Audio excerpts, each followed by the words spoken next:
নমস্কার বন্ধুরা, বৃষ্টি রান্নাঘরে আপনাদেরকে স্বাগত। কাছে দূরে যে যেখান থেকে আমার ভিডিওটি দেখছেন, আশা করি সবাই ভালো আছেন, সুস্থ আছেন। তরকার ডালের রেসিপি আমরা বিভিন্ন সময় বিভিন্নভাবে খেয়ে থাকি। আজকে তরকার ডালটাকে এত সুন্দর করে দেখাবো। সকালবেলা এক বাটি করে খান, পেটটা একদম ভরে যাবে।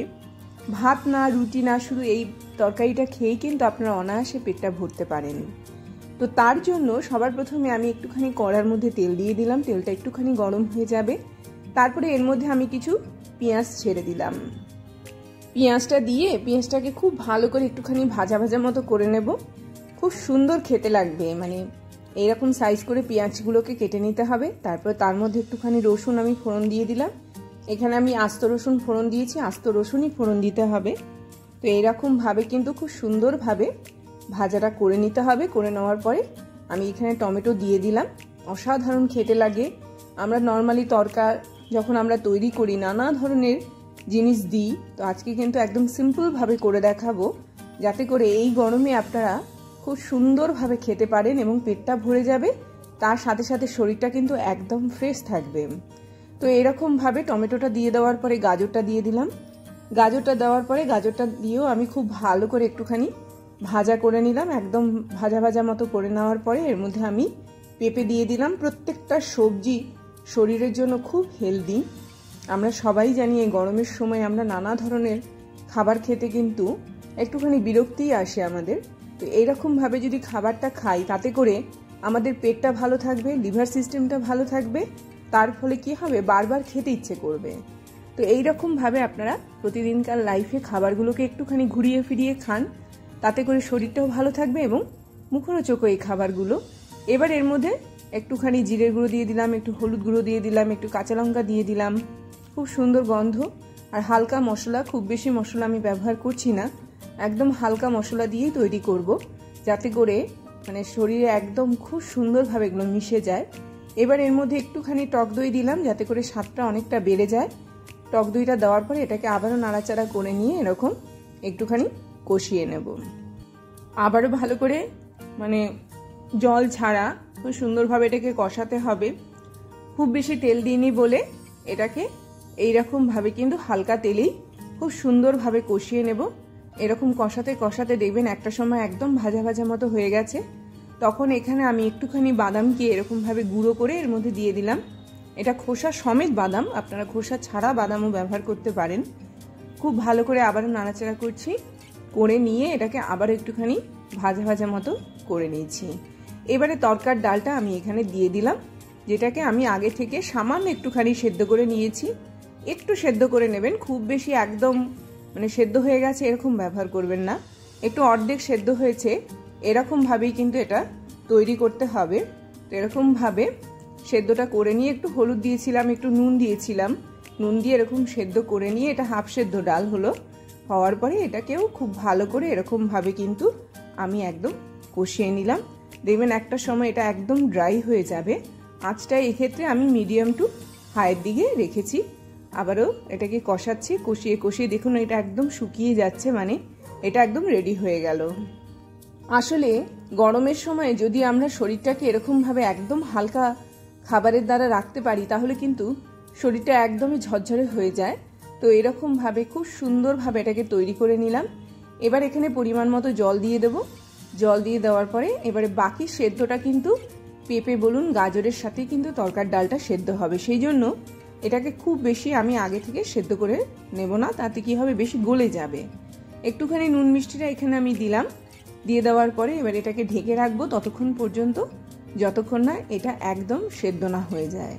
তাহলে পুরো ব্যাপারটা হচ্ছে, প্রথমে ডালটা আমরা পুরো সেদ্ধ করব না, হাফ সেদ্ধ করব। আর সব থেকে বড় কথা হচ্ছে এর মধ্যে যে সবজি ইচ্ছে করবে সেই সবজি আপনারা দিতে পারেন। পটল দিতে পারেন গরমের সময়, লাউ দিতে পারেন, ঝিঙে দিতে পারেন, যা খেতে ইচ্ছে করবে সেটাই এখানে কিন্তু আপনারা ব্যবহার করতে পারেন, যাতে করে শরীরটা একদম ঝরঝরে হয়ে যায়। খুব ভালো করে এটাকে আমি এরকমভাবে একটুখানি মিশিয়ে দিচ্ছি, একটুখানি পেস্ট মতো করে নিচ্ছি। তাতে করে কি হবে, রসুনটাও পেস্ট হয়ে যাবে, সবজিগুলোও কিন্তু খুব সুন্দর পেস্ট হয়ে যাবে, খেতেও ভালো লাগবে। তার সাথে সাথে গরমের সময় এরকম হালকা খাবার যত খাবেন ততই কিন্তু শরীরটা একদম হালকা লাগবে। আর গরমটাও কম লাগবে, হজম ক্ষমতাটা খুব তাড়াতাড়ি কিন্তু হয়ে যাবে। মানে হজমটা আমাদের যেটা গরমের সময় খুব কষ্ট দেয়, সেই হজমটা কিন্তু খুব সুন্দরভাবে হবে। এরই মাঝখানে বলে রাখি, যদি আমার চ্যানেলটিকে আপনাদের ভালো লেগে থাকে অবশ্যই চ্যানেলটিকে সাবস্ক্রাইব করবেন। আর এই ভিডিওগুলো যদি ভালো লেগে থাকে অবশ্যই লাইক করুন, শেয়ার করুন, নোটিফিকেশন পাওয়ার জন্য বেল আইকনকে প্রেস করুন। ঢেকে রাখলাম, একদম রেডি হয়ে গেল।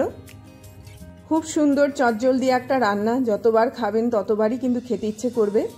আমি একটুখানি দেখিয়ে দিচ্ছি, এটা একদম গলে গেছে, খুব সুন্দরভাবে সবজিগুলো তৈরি হয়ে গেছে। একটুখানি মিশিয়ে দিলাম, তার ফলে কিন্তু খেতেও অপূর্ব হয়েছে। এবার যেটা করব, সকালবেলা ব্রেকফাস্টে যদি এইভাবে খান তাহলে সারা দিন মনটা একদম ফ্রেশ থাকবে। দুপুরবেলাও যদি খান তখন সেই ক্ষেত্রে একটা ডিমকে এরকমভাবে একটুখানি পোচ করে নিতে হবে। এটা যারা ভাত বা রুটি খেতে পারেন না বা খেতে চান না তাদের জন্য, একদম আলু ছাড়া, সুগারের মানুষরা চিনিটাকে যদি বাদ দিয়ে নির্দ্বিধায় এটাকে খেতে পারেন। তো এরকমভাবে কিন্তু একটা ডিমকে আমি এরকমভাবে একটুখানি পোচ করে নিচ্ছি। পুরো কুসুমটাকে একটুখানি ঢেকে দেব, তাই জন্য সাদা অংশটাকে এরকম একদম মিডল পয়েন্টে নিয়ে চলে আসলাম এবং এটাকে খুব সুন্দরভাবে এরকম ঢেকে দিচ্ছি।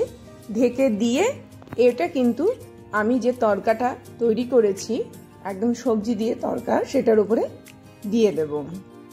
গরমের সময়ে যখন কোনো কিছুই ভালো লাগে না খেতে, তখন এই ধরনের হালকা রেসিপি কিন্তু খেতে বেশ মজাদার লাগে। আর এগুলো একটুখানি অন্যরকম স্বাদের হয় বলে দেখবেন এগুলো যখন তৈরি করবেন এটা কিন্তু বারবার খেতে চাইবেন।